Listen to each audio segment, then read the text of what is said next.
Welcome, everyone, to an extra unlucky Friday the 13th episode of On Iowa Politics.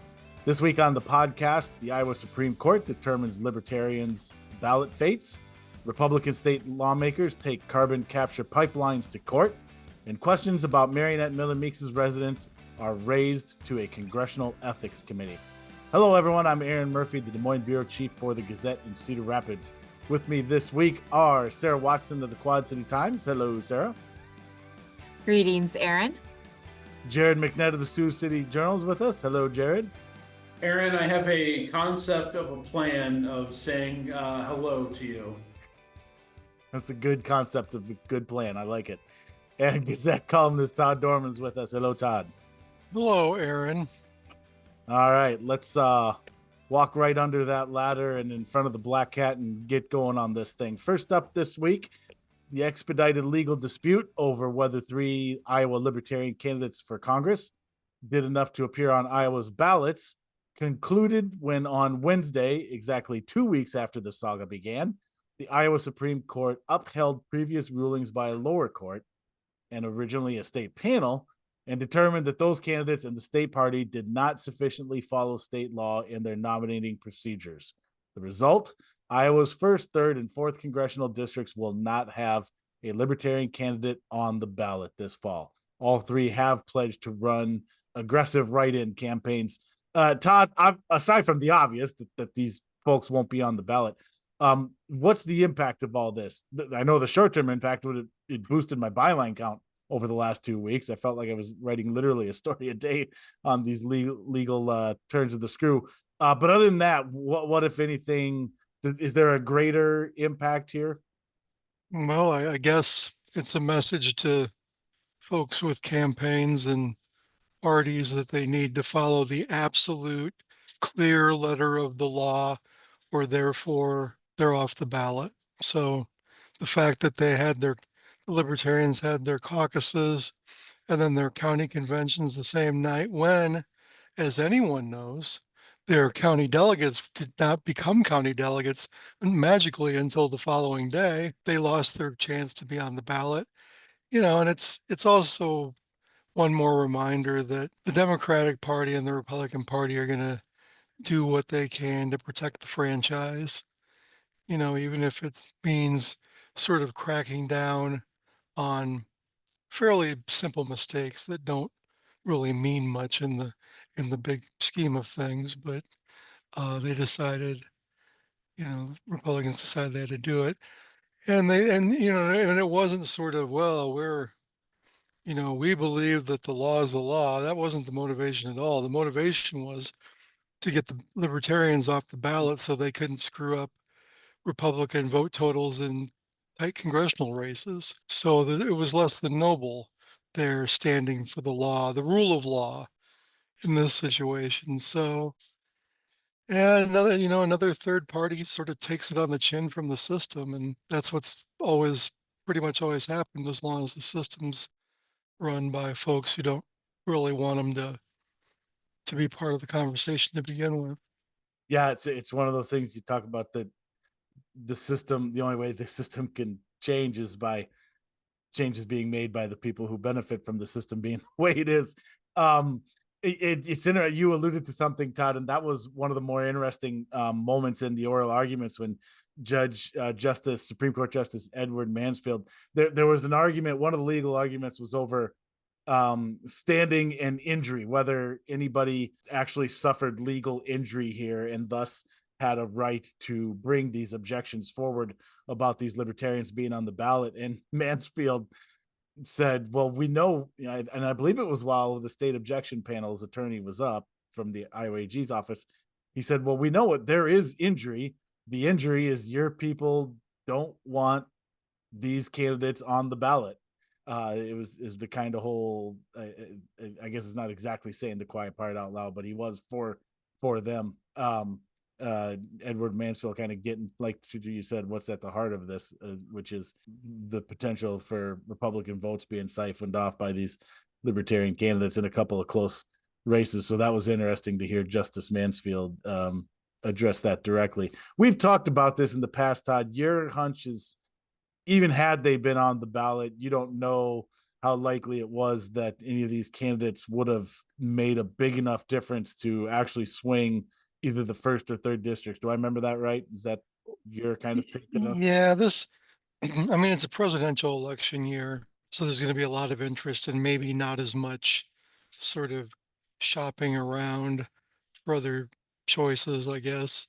Uh, Although some people don't like the choices at the top of the ticket presidential wise, and maybe they'll get some votes here.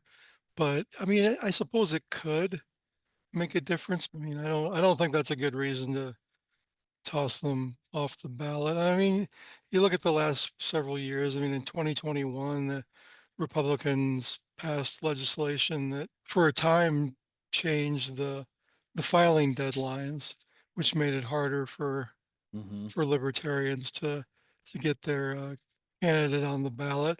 That was struck down by a federal court later. They, if you're not a major party, you have to nominate by petition. So the petition numbers are higher now. Mm. Republicans and Democrats in major offices will basically refuse to participate in debates if third party candidates are invited. So the media doesn't invite them. I mean, there's just an endless list of things that, it's just stacked against them. But I think the impact is not big because this has already been going on. Yeah. You touched on something that Auditor Rob Sand, a Democrat, argued in his statement, and it's the whole. It basically gets at the legal debate they were having over strict compliance versus substantial compliance, and those are legal terms, and what it boils down to. For those of y'all listening who aren't familiar with those legal terms and or didn't stay in a Holiday Inn Express last night, is the Libertarians were arguing that they complied enough with state law that this one little technical infraction, though real and admitted, they conceded it. They argued they had complied enough with state law that they shouldn't have been removed from the ballot because of what they described as a technical infraction.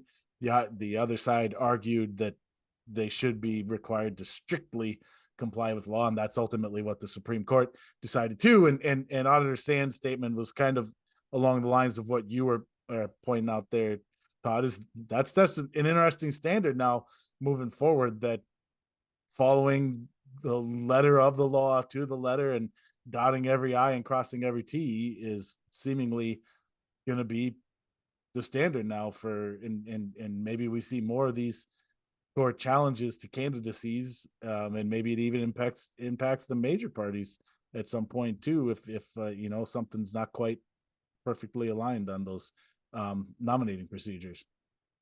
Well, and Rob's saying, I thought he had some good stuff to say, but I think we all know if this was a situation where, the Green Party was really active in Iowa and threatened Democratic candidates, he probably would be on the other side. Fair to wonder. Fair to wonder. Yeah, and it will be interesting to see if any of the major parties, trip and what happens. I would bet not much happens. Yeah. Erin, to circle back to one of the things you said at the top, that all three of them have pledged to run write-in campaigns. You have to be so much more plugged in to know to vote for someone as a write-in. So like the amount of impact, even from being like on the ballot as a libertarian, is so greatly diminished, even if you're running a decent write-in campaign. That's so true. And I'm glad you mentioned that, because I've had that thought, because as I report that, I've had that exact thought. Like, and it's difficult to convey in a story what a massive difference that is between, because it sounds great to say, well, they're not going to be on the ballot, but they're going to ask people to vote for them as a write-in. You're exactly right, Jared. That is a huge difference between someone being able to just see your name and check and your party and just check a box, versus having to know your name and write it in and know to write it in. I mean, it's obviously going to be a crippling impact, a huge impact on these candidates. At least in like the history of the U.S. Senate, there's only been 2 successful write-in campaigns ever. I don't remember what it is for the House, but like it's such an uphill climb. That's not surprising. To honest, I wouldn't have been surprised at all if you'd said literally none ever have. I'm also almost shocked that two managed to pull it off. Well, they were well known. I mean, it was Lisa Murkowski, right? Yep. Oh, and that's Strom, right. in Alaska. And Strom Thurmond was the other one. Right. Okay. So they Okay. were around Forgot they've about- been around for a while, so people knew who they were. And I forgot about Makowski. That's right. Yeah. and they had the campaign signs printed. And Yeah, all that's that, not an so- easy name. That's not an easy name to write in either. Yeah. Oh God. Then I just foresee the legal challenges of, well, the name wasn't spelled quite right. Is this a vote for Makowski or not? You know, help us. All right. Well, but now all that said, I guess that's kind of the last question now in this kind of saga is the election results and especially in the first and third districts. How much do those write-in candidates Nicholas Gluba and Marco Battaglia get? And how much do they have any impact on those what are expected to be somewhat competitive elections there? I will say, and Jared, I forgot to tell you this offline, so I'll give it to you right here live on the podcast. One of the interesting things that we got out of the post hearing gaggle, and maybe you already knew this, Jared, but Charles Aldrich, there was a forward-looking question about 2026. What will you libertarians do to ensure this doesn't happen again? Will you just make sure you run in a primary, for example? And Charles Aldrich said, yes, I'm going to run in the primary. He's going to run for governor in 2026. So there you go. So there we go. He hasn't even settled this election yet. He's already looking ahead to the next one in 2026. So there you go. You heard it here first on Iowa Politics. All right. Next up, a group of nearly 40 Republican Iowa state lawmakers this week announced their intention to file federal lawsuits over a planned carbon capture pipeline in Iowa. The legislators said they plan to challenge the approval issued by the Iowa Utilities Commission, which is the three-person state regulatory panel that handles such matters, as well as develop legislation that would address the commission's procedures. Jared, we've talked many times on this podcast about the pipeline issue and the strong feelings it generates on both sides. What do you make of this action by this batch of Republican state legislators? And I guess, do you have a sense, is this do they have a legal ground to stand on, or is this just sort of, planting a flag primarily for the sake of letting people know where they stand on this? Well, on that front, I am not a good legal mind, so I'm not sure how far anything could get, but it does go to show that this is an issue that still has juice, of course. It's a splashy thing having that many lawmakers pushing to get the courts more involved in this. And the timing isn't entirely incidental. It's still an electoral issue for folks, especially in the more rural counties. The plan that they had in there, or the talk of a plan they had in there to possibly reform or adjust the functions of the IUC, that's something I could see gaining traction with parts of the GOP that still haven't weighed in as much on this. And then something else that I took note of was who was listed as being part of the group. And it included, some more conservative legislators in the state house and some more rural areas, as well as some more like kind of heterodox sort of Republican legislators. But what was also worth noting is that there wasn't a single person in GOP Senate leadership that was a part of the group, and only one person from GOP House leadership, Henry Stone, the majority whip, is involved, which tells me that the effort still faces quite a big uphill battle, because if leadership doesn't really want the fight, I don't know that it's going to happen in the Iowa legislature. Right. Yeah, and that's going to be fascinating next year for multiple reasons. Number one, at the top of the spear, you still have Pat Grassley and Jack Whitford, so that hasn't changed.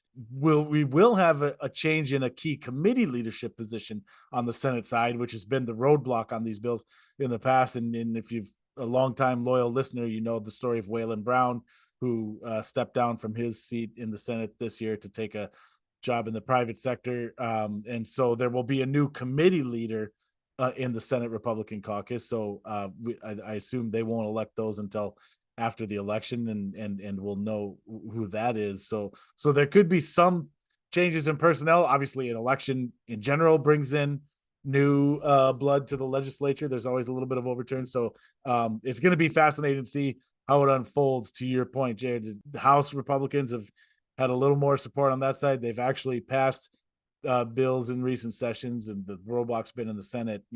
Depending on the personnel and the level of support, does that change this year?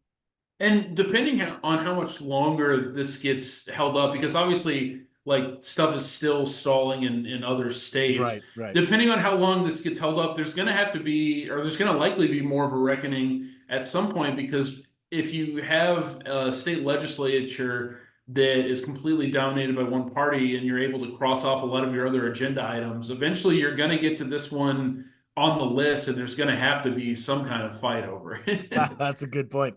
That's a good point.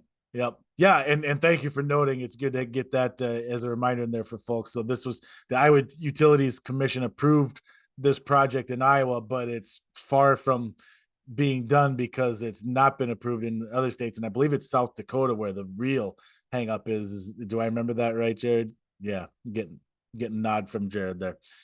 So it's very up in the air in other states before anything can happen in Iowa anyway. So another year of eminent domain debate at the Iowa legislature. I can't wait. January can't get here soon enough. All right. Finally, this week, the question over Eastern Iowa Congresswoman Mariannette Miller Meeks' residence is once again back in the news. A resident in Iowa's 1st Congressional District, which Miller Meeks represents, has filed a complaint with the Office of Congressional Ethics, claiming Miller Meeks has broken Iowa state law by voting in a precinct that does not contain her primary residence. So some quick backstory is needed here, and I'll do this quickly and let Sarah take over. But after redistricting in Iowa in 2021, that plan would have put Republican U.S. House incumbents Miller Meeks and Ashley Hinson in the same district. So Miller Meeks announced her plan to move from her home in Ottumwa into the newly drawn 1st District. She at first claimed residence at the home of Republican Iowa State Senator Chris Coynoyer in LeClaire. And now more recently, which is why this is sort of popping up again, Miller Meeks has claimed residency at an apartment in Davenport. According to the Congressional Ethics complaint, multiple documents show Miller Meeks' primary still lives in Ottumwa. In Iowa, you don't have to, this isn't about her candidacy. You don't have to live in the congressional district you represent in Congress in Iowa. This is about, the complaint is about state law that requires you to vote at a precinct that includes your residence. Essentially, you got to vote where you live, right? And that's what this new complaint gets at. All right, Sarah, hopefully I didn't tell the whole story. What else have you learned in reporting this, and everybody watch for Sarah's story that's going to be online soon? Yeah, and I think that Ottumwa and Wapello County were drawn into the 3rd district. Oh, I think you're right. Sorry, that's right. Yep. Nah, you're good. So All it good. wasn't with Hinson. It was with none. Mm-hmm. Thank you. Good live fact checking. Thank you, Sarah. This LeClaire resident requests an investigation, and Yep. they include several documents that they say show that Miller Meeks' primary residence is in fact in Ottumwa, which is in Wapello County, and not in Scott County, where she has been registered to vote for the last 2 years since 2022.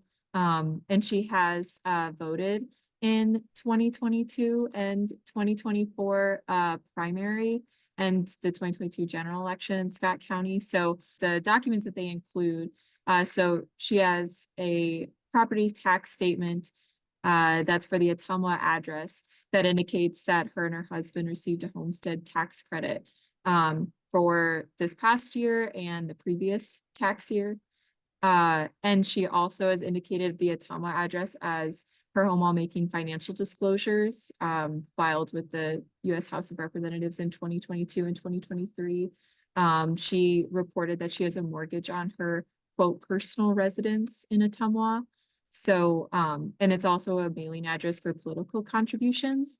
And so Iowa law, like Erin stated, there's no federal law that requires you live in the congressional district to run in it, but Iowa law states that a voter's residence is, quote, the place which the person declares is the person's home with the intent to remain there permanently or for a definite or indefinite or indeterminable length of time. And on like the Secretary of State's website, Q&A, FAQ, excuse me, it indicates that where you sleep at night should be your primary residence. The request for the investigation requests that the Ethics Committee review Miller Meeks's voting address and an open investigation. So it's interesting that it's at the federal level for an alleged violation of state law. I want to add that there hasn't been any kind of challenge to Mariannette Miller-Meeks's registered voting address in Scott County. I checked with this county auditor, and she said that there have not been any challenges filed in Scott County that would require it to go before a hearing. The county auditor and IO Politicos probably remember this happened in Polk County with Jack Whitford, and I believe that was 2022. Yeah, so he had an apartment in Grimes that had some pretty low water usage, and a resident filed a challenge to his voter registration, and that went before the Polk County auditor, where the defense supplied some Google Maps screenshots that showed that he spent time there in the evening, and a slightly increased water bill. And the Polk County auditor at that time decided that yes, Jack Whitford is a Grimes resident. And so that could, that would be the process if the resident wanted to challenge that here in Scott County, but they've requested the congressional investigation. And I should also add that I've reached out to Mariannette Miller-Meeks and her campaign. We've asked, how does she split her time? Why did she, decide to take up residence in Davenport for her registered voting address? Several questions like that, and have not received a response as of 3:30 p.m. on Thursday as we're recording. There you go. And that's perfect, Sarah, because you brought up 2 points that I wanted to raise, and one was the example of Jack Whitford. And what I think that does is it sort of sets, like, we have a very recent example of what appears to be a pretty low bar for proving that you quote unquote live somewhere. In Jack Whitford was an Ankeny resident as a result of redistricting. Ankeny was getting a little more purple, and he decided to move into a neighboring district and claim residence in Grime. So as you noted, the complaint was raised and ultimately rejected, again, based on pretty low bar for that. So I think that's interesting when looking through the lens of this request. And you also noted the other interesting thing, that this isn't a state complaint. It's a federal complaint. It's a request that the House Ethics Office investigate this, and their reason being that part of the House Ethics rules, I guess, is that members don't violate state law. And so then they're alleging that Mariannette Miller-Meeks has violated state law. But I don't know, so is it up to the House Ethics Committee to determine if a state law has been broken? I would think you would need proof of an actual conviction of some state law being broken first, and then you take that to the House Ethics office, not asking the House Ethics to determine whether a state law was violated. But I don't know. It's interesting. And then the other thing I do know from experience on this, the Office of House Ethics is really interesting in the way its requests and investigations are conducted and whether or not they're public records. And the short version is very few of them become public record. They have sweeping authority to basically, if they never decide to pick it up, that never becomes public record. So there's never okay, we considered it, we tossed it out. You never get that. I reported on one involving Democrats flagging something that Ashley Hinson did on her social media a couple of years ago. Nothing ever came of that, including that they said they didn't investigate it. They just don't say anything, and they don't have to produce any public records on that. So it's kind of a convoluted process that way too. So it'll be interesting to see what happens here. Do you have any hunch, Sarah, based on what you've read in the request? And is it safe to say this seems like it feels to, and I'm not saying I could be wrong, this feels like a long shot. Yeah, I've never covered one of these before, Yeah. so I honestly just have no idea Yeah. what the House Ethics Committee, typically takes up. If they Right. will take up a case, like you said, that there isn't any ruling by a state or local Right. agency. I don't know if they would like go into that jurisdiction and Right. and Right. see. So I have no idea. Yeah. Well, Obviously, I think the local Democratic Party is trying to make this an issue ahead of the election. I mean, I think that's, a big goal, but I'm not sure, would the House Ethics right. office, would they have the ability to, Right. revoke Mariannette Miller-Meeks's Yeah. voting ability? I Yeah. mean, It doesn't. Yeah. force the Secretary of State or the county auditor, Right. or Yep. would they just issue a scathing opinion? I really have no idea. Yeah. Yep. And I was gonna say it'll be interesting. We'll see what happens, but we may, as I just described, we may not, or we won't see what happens, and we'll just have to assume that nothing did. And I'm sure nothing else dramatic or interesting will happen with regard to the Iowa's first congressional district. Yeah. What else could? Right. Oh man.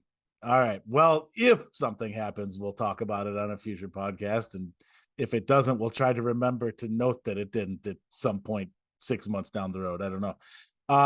I was gonna say that was it, but actually, one more little thing before we go. I didn't feel we needed to spend much time on it, if anything at all, because it's national news, and you can get hot debate takes in perhaps literally a billion other places. But I just wanted to give everybody here an opportunity, in case you wanted, to offer any thoughts you might have had on Tuesday night's presidential debate, the first one between Kamala Harris and Donald Trump. Other than, I'm guessing it made you all check to make sure your dogs are okay. My Wadsy's good. He's safe. Happy to report that. Is there anything else that jumped out at anybody that they were dying to share with our podcast listeners? Nothing? Todd, come on, you look like you want to Yeah, say Todd, something you were first. like, You were kind I of s- leaning in. Yeah, after after writing about the litter boxes and school restrooms, I didn't really think that would be topped, but the kidnapping and eating of Ohio pets by Haitian immigrants is, and it's, of course, it's one thing for this to be sort of something circulating on social media.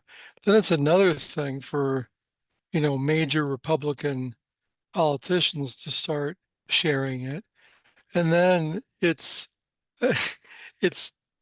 just damn remarkable when the Republican nominee for president And a talks former about it. president.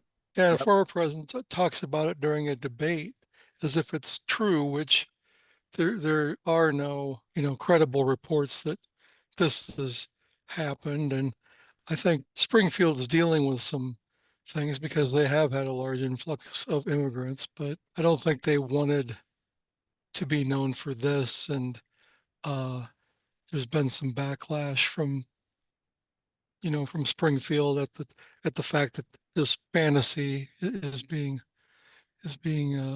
used by politicians. So Yeah.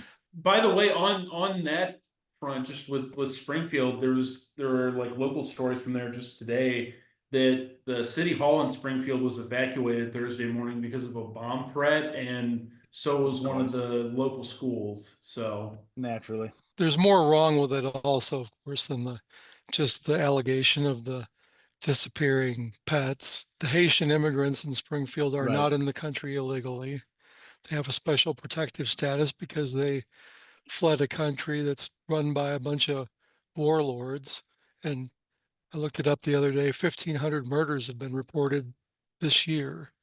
And Haiti's pretty small, so that's a lot. They came to Springfield. They were not bused or dumped or anything like that. They came there because they heard there were new factories and warehouse businesses that needed workers because the local population couldn't provide enough labor, which is the story in Iowa a lot, all over the place.